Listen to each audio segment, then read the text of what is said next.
Bank नाम है विश्वास का, बैंक नाम है अधिकार का, न्याय का, समानता का। लेकिन पिछले कुछ वर्षों में यह विश्वास जो ग्राहकों का बैंकिंग व्यवस्था में था वो कहीं ना कहीं कमजोर होता नजर आ रहा है और उसके कुछ बुनियादी कारण, बहुत ही बेसिक कारण आज मैं सदन में आपके माध्यम से सरकार के सामने रखना चाहूंगा। सबसे पहला, पुअर कस्टमर सर्विस। यदि आज किसी ग्राहक को सरकारी बैंक में किसी काम से जाना हो तो मान लीजिए उसके ग्रह खराब चल रहे हैं और दिहाड़ी भी खराब होगी। कोई नौकरी पेशा आदमी हो तो ऑफिस से छुट्टी लेनी पड़ती है, कोई स्टूडेंट हो तो प्रैक्टिकल का एग्जाम मिस करना पड़ता है, यहां तक कि साधारण सी पासबुक अपडेट कराने भी जाना हो तो वो भी एक संघर्षशील सफर में तब्दील हो जाता है। मैडम, आप जब किसी सरकारी बैंक में घुसते हैं तो ऐसा लगता है कि 80 या 90 की दशक की किसी इमारत में आ गए हैं, जहां पे दीवारें उखड़ रही होती हैं, पंखा अपनी मर्जी से चलता है और लाइनें रेल टिकट से भी ज्यादा लंबी होती हैं। इसके बाद जब आप काउंटर नंबर 1 पे पहुंचते हैं तो बताया जाता है काम यहां नहीं होगा, काउंटर नंबर 4 पर जाइए। जब काउंटर नंबर 4 पे जाते हैं तो बताया जाएगा यहां पर भी काम नहीं होगा, फर्स्ट फ्लोर पर जाइए। और जब आप थके हारे फर्स्ट फ्लोर पर पहुंचते हैं तो बताया जाता है कि लंच हो गया है, लंच के बाद 2 बजे आइएगा। 2:15 पहुंचते हैं तो बताया जाता है कि लंच एक्सटेंड हो गया, अभी कर्मचारी गुलाब जामुन खा रहे हैं। यह व्यवस्था है कस्टमर सर्विस की एक सरकारी बैंक में। और आज हम जहां चांद पर पहुंच गए, यूपीआई से गोलगप्पे खरीद रहे हैं, लेकिन हमारी सरकारी बैंकिंग व्यवस्था 80-90 के दशक से बाहर नहीं आ पा रही है। अभी आरबीआई के गवर्नर ने हाल ही में एक प्रेस कॉन्फ्रेंस कर वित्तीय वर्ष 23-24 की रिपोर्ट जारी करते हुए कहा कि 95 शेड्यूल्ड कमर्शियल बैंक्स में एक साल में, एक वित्तीय वर्ष में 1 करोड़ से ज्यादा कस्टमर सर्विसेज संबंधी कंप्लेंट्स आई हैं। और ये तो वो कंप्लेंट्स हैं जिन लोगों को पता था कंप्लेंट कैसे दर्ज करानी है और उन्होंने दर्ज कराई। न जाने ऐसी कितनी कंप्लेंट्स होंगी जो सिस्टम में कैद ही नहीं हुई। इसी के साथ साथ बैंकिंग कोड और स्टैंडर्ड्स बोर्ड ऑफ इंडिया का एक सर्वे बताता है कि 45% बैंक कस्टमर्स बैंकिंग व्यवस्था से डिससैटिस्फाइड है, असंतुष्ट हैं। और मैं चाहूंगा आपके माध्यम से सरकार के कानों तक ये बात पहुंचे कि डिजिटल सर्विसेज का एक कस्टमर सेटिस्फैक्शन ऑडिट कराना चाहिए सरकारी बैंकों का, कि क्या हमारी सरकारी बैंकों की वेबसाइट का इंटरफेस या मोबाइल एप्लीकेशंस सरल हैं, अच्छी हैं, या कस्टमर्स उससे त्रस्त हैं। दूसरा बड़ी समस्या है रूरल इंडिया के अंदर limited access to banking infrastructure. आइए गांव की ओर चलते हैं। मैडम, क्या हमारी बैंकिंग व्यवस्था ग्रामीण इलाकों तक पहुंच चुकी है? नाबार्ड की एक रिपोर्ट बताती है कि 50% of rural India is still suffering from lack of adequate access to banking. Financial inclusion index की आरबीआई की 2020 की रिपोर्ट बताती है कि ग्रामीण भारत में हर 100 में से मात्र 54 लोगों तक ही हमारी बैंकिंग व्यवस्था जैसे तैसे पहुंच पाई है और 30% से ज्यादा रूरल हाउसहोल्ड आज भी ऐसे हैं जो पूरी तरीके से अनबैंक्ड हैं।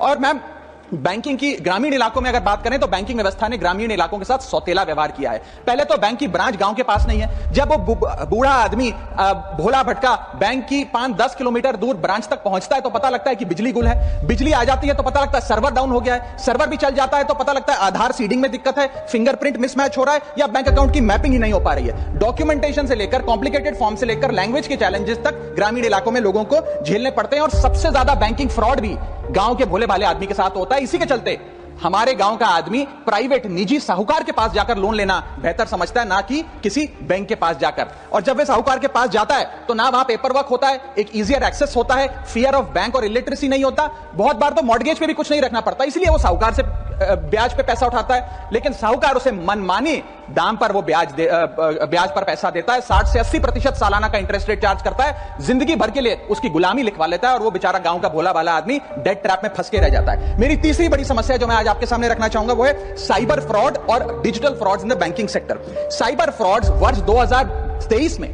75,800 घटनाएं सामने आई जो कि कंप्लेंट्स दर्ज हुई।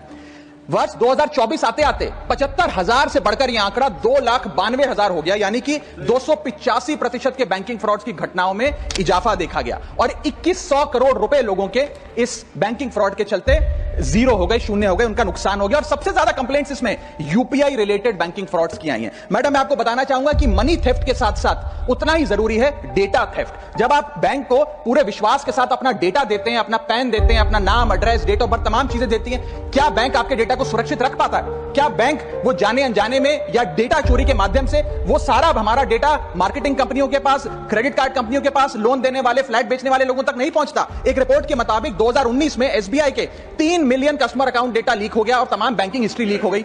2021 में मोबीविक का 8.2 TB का केवाईसी डेटा लीक हो गया। 2021 में एक पेमेंट गेटवे जस्टपे का 100 मिलियन क्रेडिट कार्ड की पेमेंट डिटेल्स और रिकॉर्ड्स लीक हो गई।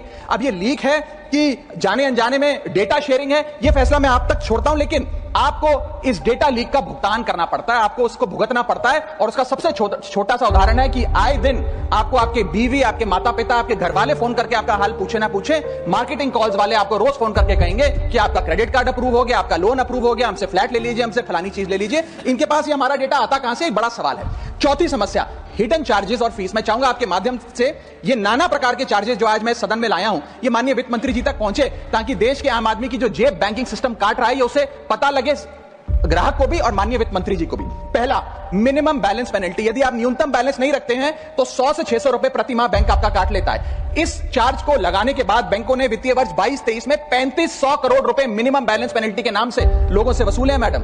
दूसरा चार्ज, एक्स्ट्रा एटीएम यूजेज। आपको एटीएम ट्रांजैक्शन के लिए 2 से 3 की मोहलत मिलती है, 2 से 3 की इजाजत मिलती है बैंकों द्वारा। अगर आप चौथा पांचवा ट्रांजैक्शन कर लें तो हर ट्रांजैक्शन पे 20 रुपए एटीएम चार्ज आपको देना पड़ता है। इनएक्टिविटी फी 100 से 200 रुपए सालाना, यानी कि अगर बैंक आप बहुत ज्यादा अपना अकाउंट यूज नहीं करते हैं तो बैंक इनएक्टिविटी के नाम पे भी चार्ज लगा देता है। फिर बैंक स्टेटमेंट आप मंगवाते हैं तो बैंक स्टेटमेंट इशुएंस चार्जेस के नाम पर आपसे 50 से 100 रुपए लेता है। फिर आप कहते हैं हमें एसएमएस अलर्ट के माध्यम से मेरे बैंक के खाते में क्या आ रहा है उसकी जानकारी मिले, तो एसएमएस अलर्ट चार्जेस के नाम पर भी प्रति क्वार्टर 20 से 25 रुपए आपसे लिया जाता है। ऑनलाइन पेमेंट करेंगे एनईएफटी की तो ट्रांजैक्शन फी भी ली जाती है। जबरदस्ती आपको पहले लोन बेचते हैं और फिर उसके बाद लोन प्रोसेसिंग फी के नाम पर 1 से 3% लोन अमाउंट का काट लेते हैं। और जब आपकी किस्मत ठीक चल रही हो और आप समय से पहले अपना लोन बकाया जो है उसका भुगतान करने बैंक पहुंच जाएं तो loan pre closure charges, early payment penalty के नाम पर भी बैंक आपसे पैसा वसूलता है। साधारण सा सिग्नेचर बदलवाना हो, नॉमिनी की डिटेल्स बदलवानी हो, उस चेंज पर भी 200 रुपए प्रति ट्रांजैक्शन के नाम पे बैंक आपसे पैसा वसूलता है। और डिमांड ड्राफ्ट पे ऑर्डर बनाने जाएं तो 100 से 200 रुपए प्रति डिमांड ड्राफ्ट आपसे पैसा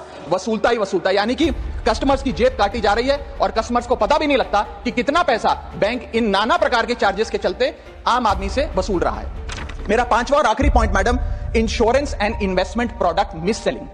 अपने क्वार्टरली या मंथली टारगेट्स पूरा करने के लिए बैंक के एग्जीक्यूटिव मिस सेलिंग करते हैं, गलत प्रोडक्ट लोगों को बेचते हैं। यह भी एक प्रकार का हनी ट्रैप है। मीठी मीठी बातें कर कर भोले भाले मासूम लोगों को ऐसे प्रोडक्ट्स बेच दिए जाते हैं जिनकी जरूरत उन्हें है ही नहीं।